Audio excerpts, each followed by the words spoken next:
Shisin ladon hakaway kapor arngut si parlok. Kibaya siyang lang hakaway karel banlet jinglet. Kumta uway na kita ulang usipay. Anda haba kilaya kendu ban siyang lang hakata karel. Kumta baro arngut kilaya keren yakhana. Pat hakata gajing ya keren jongki kilaya sengolong parlok iway ya iway pan. Kumta hakajing sengolong parlok.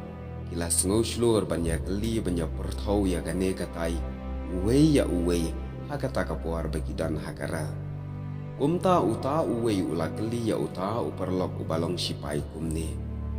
Ipa jong pi idang em ne ilayam. Une uperlok sipai uyatu ya u. Ba ipa jong u ilayam.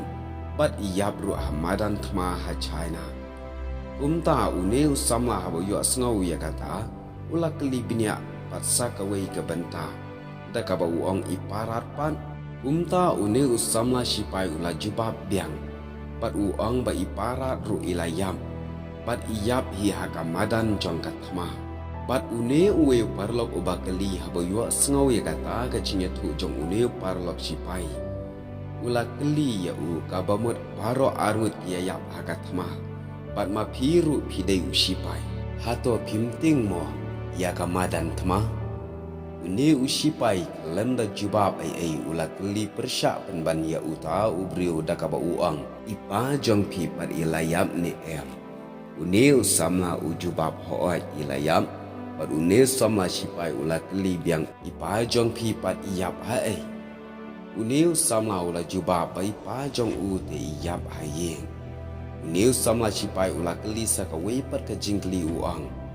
nang tai iparat jong pipan unil samla ula jubab snow sarong biang dakaba uyatu pai parat ru iyap haying hi habau yo snow ya kata unil samla sipai ulaang habakum ta phim tieng mo ban syong hakata kayeng sngap jar uta ulak bat usu ang dhang klem nang ong shu te parlok bai nagane ka jingetu khana ka balengkat ni yo ru ya ka jinghi kai pat kanuksa ka babha pat kata kalong teng haga jing embryo jongi niyo I tang ya ka jing tuna jangki wai rengi klet pat pan phai sya ka jing tuna la jang niyo I tang ya ka jing bakala jangki wai rengi klet pat pan phai sya ka jing bakala la jang kumta ka ne ka jing itu khana belengkat ka ai ka jing hikai bangin yit shwa bangin keren yo baki jingkren jongi